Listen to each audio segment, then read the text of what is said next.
Hello friends, എല്ലാവർക്കും എൻ്റെ ഒരു പുതിയ വീഡിയോയിലേക്ക് സ്വാഗതം. ഇതെൻ്റെ US കാനഡ ട്രിപ്പിൻ്റെ 7ാമത്തെ ദിവസമാണ്. ഞാനിപ്പോൾ മോൺട്രിയലിലാണുള്ളത്. ഇപ്പോൾ ഈ കാണുന്ന മോൺട്രിയലിലെ മെക്കിൽ സ്റ്റേഷൻ എന്ന് പറഞ്ഞിട്ടുള്ള ഒരു മെട്രോ സ്റ്റേഷനാണ്. ഇന്ന് ഉച്ച കഴിഞ്ഞുള്ള എൻ്റെ പരിപാടി എന്ന് പറഞ്ഞിട്ടുണ്ടെങ്കിൽ മൗണ്ട് റോയൽ എന്ന് പറഞ്ഞൊരു മൗണ്ടൻ ഉണ്ട്, അത് കാണാൻ പോകാമെന്നുള്ളതായിരുന്നു. രാവിലെ ഒരു ബോട്ടിംഗ് ഒക്കെ കഴിഞ്ഞ് ഉച്ചയായി കഴിഞ്ഞപ്പോഴേക്കും ഞാനൊരു ഈസ്റ്റേൺ സെൻറ്റർ എന്ന് പറഞ്ഞിട്ട് ഡൗൺ ടൗണിലുള്ള ഒരു മാളിൽ കയറി നമ്മുടെ യൂഷ്വൽ ഭക്ഷണമായ ബർഗറൊക്കെ കഴിച്ചു. എന്തുകൊണ്ടാണെന്ന് വെച്ച് കഴിഞ്ഞിട്ടുണ്ടെങ്കിൽ അതാണ് കുറച്ചും കൂടെ എക്കണോമിക്കലായിട്ടുള്ളൊരിത്. മറ്റുള്ള സാധാരണ റെസ്റ്റോറൻറ്റിലൊക്കെ കയറി കഴിച്ച് കഴിഞ്ഞാൽ ഭയങ്കര എക്സ്പെൻസീവാണ്. ഈ മെട്രോയിൽ കയറിയിട്ട് ഇത് ലൈൻ ചേഞ്ച് ചെയ്തിട്ട് വേണം നമുക്ക് പോകാൻ വേണ്ടിയിട്ട്. ഇപ്പോൾ ഈ ബെറിയുക്കാം എന്ന് പറഞ്ഞ മെട്രോ സ്റ്റേഷനിലുള്ളത് ഇവിടെ നിന്നിട്ടാണ് നമുക്ക് വേറെ ലൈൻ പിടിച്ചിട്ട് നമുക്ക് മൗണ്ട് റോയൽ സ്റ്റേഷനിലേക്ക് പോകാം.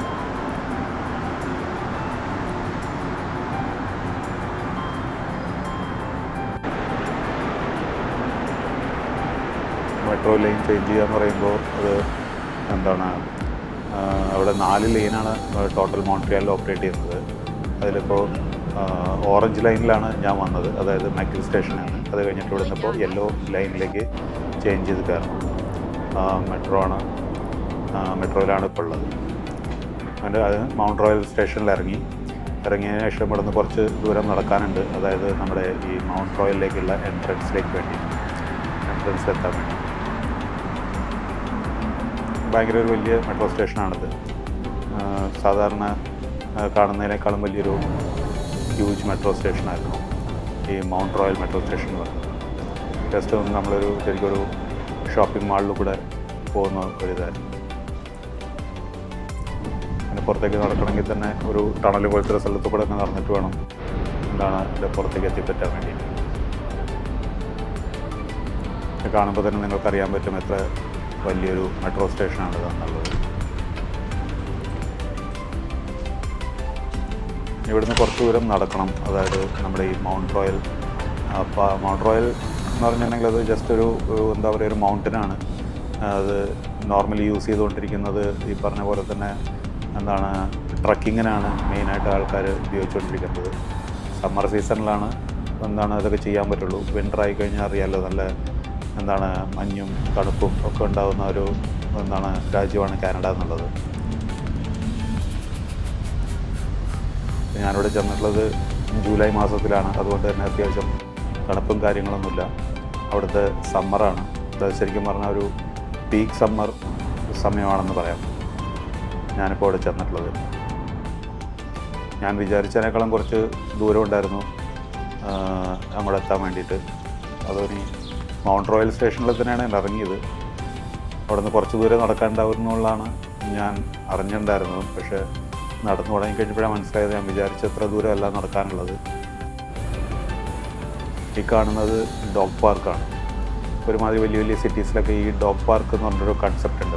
അതായത് ഈ നായ്ക്കളെ വളർത്തുന്നവർക്ക് നായ്ക്കളെ കൊണ്ടുവന്ന് എക്സസൈസ് ചെയ്യാനും അവർക്ക് കുറേ ഈ ഒരു കളിക്കാനൊക്കെ ഉള്ളൊരു പാർക്കായിട്ട് അതുള്ളത്. ഇവിടെ നിന്നാണ് ശരിക്കും മൗണ്ട് റോയൽ മൗണ്ടനിലേക്കുള്ള ഇത് സ്റ്റാർട്ട് ചെയ്യുന്നത്. ശരിക്കും എൻട്രൻസ് എപ്പോഴും ആയിട്ടില്ല, എൻട്രൻസ് ആവുന്നുള്ളൂ. അതിനുള്ളൊരു ഇതാണ്. അപ്പോൾ ശരിക്കും പറഞ്ഞാൽ നമ്മൾ ആ ഒരു ഇതിലേക്ക് എൻ്റർ ചെയ്തു. ഈ മോൺട്രിയൽ എന്നുള്ള പേര് തന്നെ ഈ മൗണ്ട് റോയൽ നിന്ന് ഡിറൈവ് ചെയ്ത് വന്നിട്ടുള്ളതാണെന്നാണ് പറയപ്പെടുന്നത്. ഇത് ശരിക്കും ഞാൻ നേരത്തെ പറഞ്ഞ പോലെ തന്നെ ട്രക്കിങ്ങിനും ആണ് മെയിനായിട്ട് യൂസ് ചെയ്യുന്നത്. പിന്നെ അതുപോലെ തന്നെ സൈക്ലിങ്ങിനും റണ്ണിങ്ങിനും എക്സസൈസുകൾക്കൊക്കെ ആയിട്ട് ആൾക്കാർ ഈ ഇത് ഉപയോഗിക്കാറുണ്ട്, ഇവിടുത്തെ ട്രാക്ക് ഉപയോഗിക്കാറുണ്ട്.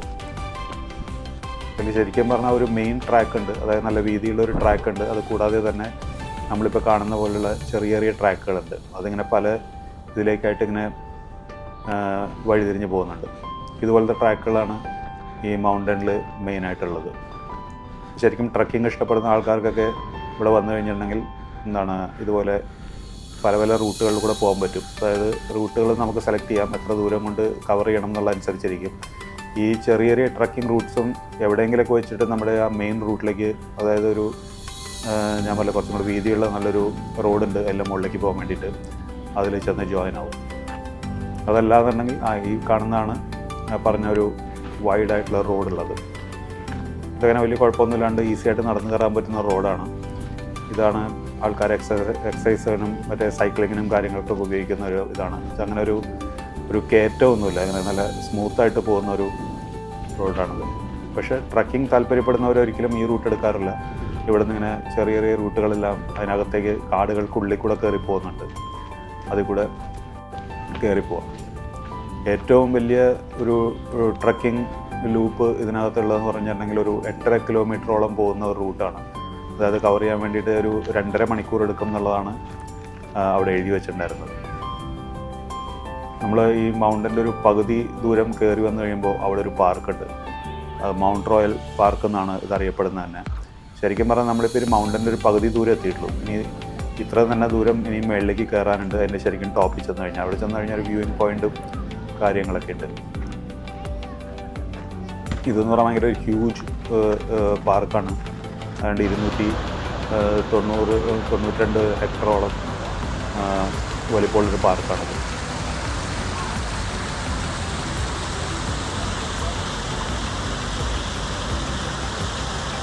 ഇവിടെ ഇതുപോലെ തന്നെ കുറേ ആക്ടിവിറ്റീസ് എല്ലാം ഉണ്ട്. ചെറിയ വാട്ടർഫോൾസ്, പിന്നെ എൻ്റെ തൊട്ടപ്പുറത്ത് തന്നെ കാണുന്ന ഒരു ലേക്കാണ്, ബെവേൾ ലേക്ക് എന്നാണ് അത് അറിയപ്പെടുന്നത്.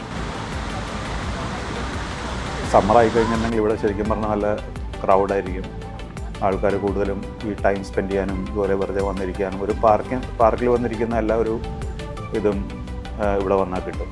ഒരു ഹ്യൂജായിട്ടുള്ളൊരു പാർക്ക് ഏരിയ ആണ്. കുറേ നടക്കാണ്ട്, ഇഷ്ടംപോലെ ലോൺ ഏരിയാസ് ഉണ്ട്, ഇതുപോലെ ചെറിയ വാട്ടർഫോൾ ഒക്കെ ഉണ്ട്.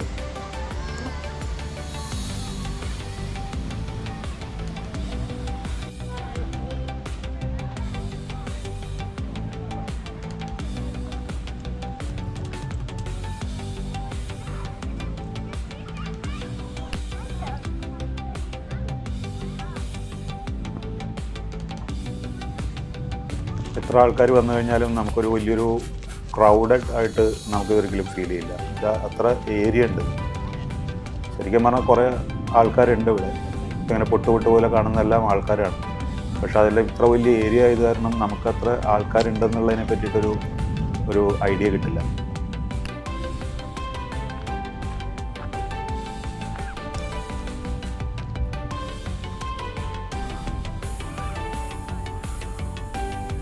ലേക്ക് ശരിക്കും പറഞ്ഞാൽ ഒരു മാൻമെയ്ഡ് ലേക്കാണ് ഇതിൻ്റെ മുകളിലുള്ളത്. ഒരു 0.25 കിലോമീറ്റേഴ്സോളമാണ് അതിൻ്റെ ഒരു ടോട്ടൽ ലെങ്ത് വരുന്നത്. അവിടെ ഇതുപോലത്തെ ചെറിയ ഹട്ടുകളും കാര്യങ്ങളെല്ലാം ഉണ്ട്. ഇതെന്താണ് അതിൻ്റെ ഉപയോഗം ശരിക്കും എനിക്ക് മനസ്സിലായില്ല, അവിടെ ഒന്നും എഴുതിയും വെച്ചിട്ടില്ല. ഈ ലേക്കിലും ഇതുപോലെ തന്നെ കുറേ താറാവുകളെയും കുറേ മീനുകളെല്ലാം കാണാൻ പറ്റും. ശരിക്കും കുട്ടികൾക്കെല്ലാം ഒരു നല്ലൊരു എക്സ്പീരിയൻസ് ആയിരിക്കും ഇവിടെ വന്നു കഴിഞ്ഞാൽ. നിറയെ ഓടി കളിക്കാൻ സ്ഥലവും നല്ലൊരു ക്ലൈമറ്റുമാണ് അതിൻ്റെ മുകളിൽ. ശരിക്കും ഞാൻ നടന്നു വന്ന വഴിക്കെല്ലാം ഒരു ചെറിയൊരു ഇതുണ്ടായിരുന്നു, ഒരു ചൂട് പോലെയൊക്കെ ഫീൽ ചെയ്തിരുന്നെങ്കിലും ഇതിൻ്റെ മുകളിലേക്ക് വന്നു കഴിഞ്ഞപ്പോൾ ആ ഒരു ഇതുണ്ടായിരുന്നില്ല. കുറേ നേരം അവിടെ സ്പെൻഡ് ചെയ്തതിനു ശേഷം ഞാൻ തിരിച്ചിറങ്ങാൻ തീരുമാനിച്ചു. ഇനി ഇതിൻ്റെ മുകളിലേക്ക് ഏറ്റവും ടോപ്പിലേക്ക് പോകണമെന്നുണ്ടെങ്കിൽ തന്നെ അത്രയും തന്നെ സമയമാവും. അപ്പോൾ അത് കഴിഞ്ഞ് പിന്നെ തിരിച്ചിറങ്ങുമ്പോൾ എന്തായിരിക്കും അവസ്ഥ എന്ന് എനിക്കറിയില്ല. ഇപ്പോൾ രാത്രിയൊക്കെ ആവുകയാണെന്നുണ്ടെങ്കിൽ ഈ കാണുന്ന പോലെ തന്നെ അങ്ങനെ സ്ട്രീറ്റ് ലൈറ്റോ കാര്യങ്ങളോ ഉള്ള ഒരു ഇതൊന്നുമല്ല. മാത്രമല്ല ആ ഒരു റിസ്ക് എടുക്കണ്ടെന്ന് തീരുമാനിച്ചിട്ട് ഞാൻ ആ പാർക്കിൽ നിന്ന് നേരെ തിരിച്ചിറങ്ങി. എൻ്റെ ഏറ്റവും ടോപ്പിലേക്ക് പോയില്ല. എൻ്റെ ടോപ്പിലേക്ക് പോകുമ്പോഴും ഈ പറഞ്ഞ പോലെ തന്നെ ഇതുപോലത്തെ റോഡുകളുണ്ട്, ട്രക്കിംഗ് റൂട്ട്സ് ഉണ്ട്, ഇതുണ്ട്, ഈ ലൂപ്പുകളുണ്ട്. അതിൻ്റെ മുകളിൽ കൂടെയൊക്കെ പോവാം, അതിൻ്റെ കൂടെയൊക്കെ പോകാൻ നമുക്ക് വേണമെന്നുണ്ടെങ്കിൽ.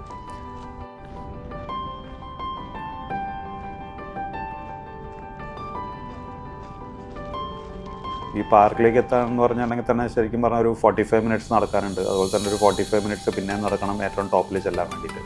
ഇനിയിപ്പോൾ അതല്ല, ഈ കാണുന്ന പോലത്തെ ചെറിയ ചെറിയ ലൂപ്പുകൾ എടുക്കുകയാണെന്നുണ്ടെങ്കിൽ അതിനേക്കാളും സമയം കൂടും. കാര്യം അത് കൂടെ വളഞ്ഞിട്ടൊക്കെ കാടിനകത്ത് കൂടെയൊക്കെ പോവാം. കുറേ നേരം അവിടെ സ്പെൻഡ് ചെയ്തതിനു ശേഷം തിരിച്ചു വന്നു. പിന്നെ ഇത് ഇനി നെക്സ്റ്റ് ഞാൻ പോകാൻ ഉദ്ദേശിക്കുന്ന പ്ലേസ് ഡെസ് ആർട്സ് എന്ന് പറഞ്ഞിട്ടൊരു ഏരിയ ഉണ്ട് ഇവിടെ. അതായത് ഈ പ്രോഗ്രാംസും കാര്യങ്ങളും എല്ലാം നടക്കുന്ന ഒരു സ്ഥലമാണത്. മെയിനായിട്ട് ഇങ്ങനെയുള്ള ഈ വിൻ്റർ ടൈം ഒഴിച്ച് സമ്മറിലെല്ലാം ഇതുപോലെ എന്തെങ്കിലുമൊക്കെ പ്രോഗ്രാംസ് അവിടെ നടന്നുകൊണ്ടിരിക്കുന്നത്. പ്ലേസ് ഡെസ് ആർട്സ് എന്ന് പറഞ്ഞിട്ട് അതിലെ മെട്രോ സ്റ്റേഷൻ വന്നിറങ്ങിയപ്പോഴും സിമിലറായിട്ട് മറ്റേതിൻ്റെ അത്ര ഹ്യൂജ് അല്ലെങ്കിൽ പോലും അത്യാവശ്യം വലിപ്പമുള്ളൊരു മെട്രോ സ്റ്റേഷൻ തന്നെയായിരുന്നു അത്. നമ്മളിപ്പോൾ എത്തിയിട്ടുള്ള സ്ഥലമാണ് ഈ പ്ലേസ് ഡെസ് ആർട്സ് എന്ന് പറഞ്ഞിട്ടുള്ള സ്ഥലം. 1963 ഈ ഒരു സംഭവം ഇവിടെ തുടങ്ങുന്നത്. ഓരോ കൾച്ചറൽ പ്രോഗ്രാംസിനും കാര്യങ്ങൾക്കൊക്കെ വേണ്ടിയിട്ടാണ് ഇത് ശരിക്കും ഡെഡിക്കേറ്റഡ് ആയിട്ടുള്ളൊരു ഏരിയ ആണിത്. ഇപ്പം ഞാനീ വന്ന സമയം എന്ന് പറഞ്ഞാൽ അവിടെ ജാസ് ഫെസ്റ്റിവൽ നടക്കുന്ന ഒരു സമയമാണ്. അത് ജൂൺ 29 മുതൽ 5 ജൂലൈ വരെയാണ് ഈ ജാസ് ഫെസ്റ്റിവൽ എന്ന് പറഞ്ഞ സംഭവം അവിടെ നടക്കുന്നത്. അവിടെ കുറേ സ്റ്റേജുകളുണ്ട്. അതിലെല്ലാം പിന്നെ ഓരോ ഇടവേള വിട്ടിട്ട് ഓരോരോ പ്രോഗ്രാംസ് ഉണ്ടാവും. മെയിനായിട്ട് ഈ ജാസ് ഇതാണ് ഈ ആൾക്കാർ പ്ലേ ചെയ്യുന്ന മ്യൂസിക്കൽ ഇവൻറ്റ്സാണ് അവിടെ ഉണ്ടാവുക. ഒരു ഓപ്പൺ പിയാനോ ആണ്. നമുക്ക് പിയാനോ വായിക്കാൻ അറിയുന്നുണ്ടെങ്കിൽ നമുക്ക് അവിടെ പോയിരുന്നിട്ട് അത് വായിക്കാൻ പറ്റും.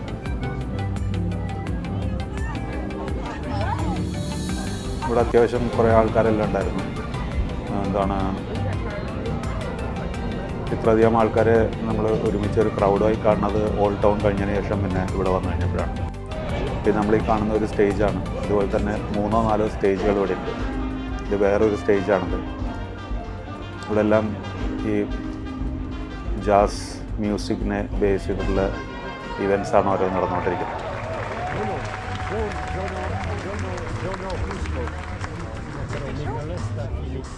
30 രാജ്യങ്ങളിൽ നിന്നുള്ള ഈ കലാകാരന്മാർ ഇവിടെ നിന്ന് പെർഫോം ചെയ്യുമെന്നാണ് പറയപ്പെടുന്നത്.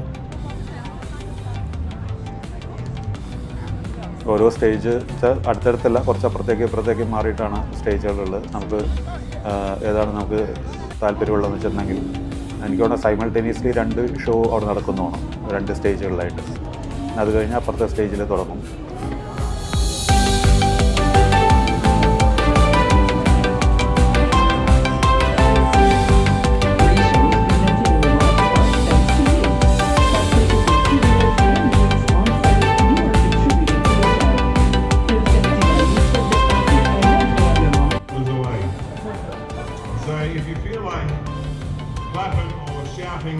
ഈ സ്റ്റേജിലൊരു പെർഫോമൻസ് നടക്കുകയാണ്. ആരാണ് എന്നുള്ളതിനെ പറ്റിയിട്ടൊന്നും വലിയ ഐഡിയ ഇല്ല. അതൊന്നും അവിടെ എഴുതിയൊന്നും വെച്ചിട്ടില്ല.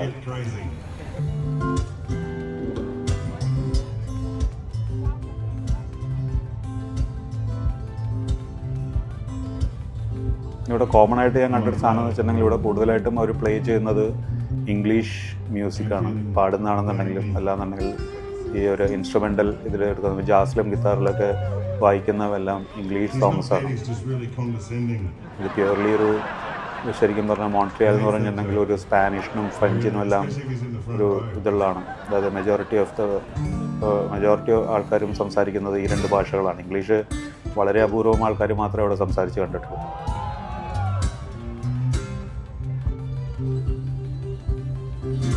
ഞാൻ ഇംഗ്ലീഷ് അറിയുന്ന ആൾക്കാർ അവിടെ ഉണ്ടെന്നുള്ളത് ഈ പ്രോഗ്രാം കണ്ടപ്പോഴേ എനിക്ക് മനസ്സിലായത്.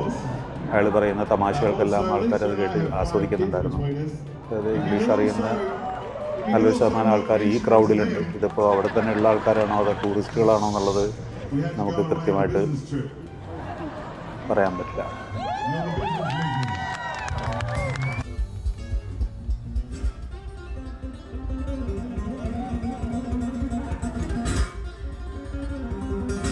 ഈ പ്രോഗ്രാം ആണെങ്കിൽ കുറച്ച് നേരം കാണാൻ പറ്റും. ഞാൻ കഴിഞ്ഞ സ്റ്റേജിൻ്റെ അവിടെ പോയി കഴിഞ്ഞപ്പോഴേക്കും അത് ഓൾമോസ്റ്റ് തീരാറായിട്ടുണ്ടായിരുന്നു. അവരൊരു വൈൻഡിങ് അപ്പ് സ്റ്റേജിലായിരുന്നു ഞാനവിടെ ചെന്നപ്പോൾ ഉണ്ടായിരുന്നത്. പിന്നെ ഇവിടേക്ക് എത്തിക്കഴിഞ്ഞപ്പോഴേക്കും ഒരു ജസ്റ്റ് പ്രോഗ്രാം സ്റ്റാർട്ട് ചെയ്യുന്നുണ്ടായിരുന്നുള്ളൂ. അപ്പോൾ കുറേ നേരം അവിടെ ഞാൻ കേട്ടു. എൻ്റെ ഒരു മണിക്കൂറോളം ഞാനുണ്ടായിരുന്നു ഈ പ്രോഗ്രാം നടക്കുന്നിടത്ത്.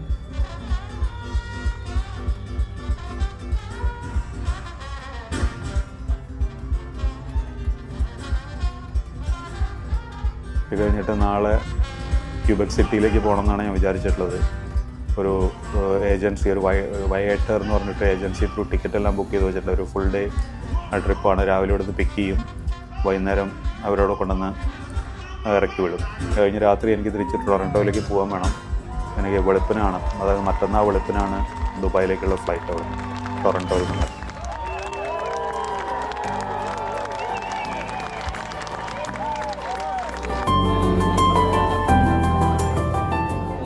സമയത്ത് തന്നെ ഇവിടെ കുറേ ആക്ടിവിറ്റീസും കാര്യങ്ങളൊക്കെ ഉണ്ട്. കരോക്കെ പാടാനുള്ള സെറ്റപ്പുകളും കാര്യങ്ങളൊക്കെ അവിടെ ഉണ്ട്. ഇവിടെ ഫ്രീ വാട്ടർ ഇതാണ്, അതിങ്ങനെ ചെയിനിൽ കൂടെ പോയിക്കൊണ്ടിരിക്കും. ആവശ്യക്കാർക്ക് വന്നിട്ട് എടുത്ത് കുടിക്കാം. ടോട്ടലി ഫ്രീ ആണ്. കുറേ നേരം കഴിഞ്ഞാൽ ഇരുട്ടാകാൻ തുടങ്ങിക്കഴിഞ്ഞപ്പോഴേക്കും ഞാൻ പതുക്കെ അവിടെ നിന്ന് ഇറങ്ങി.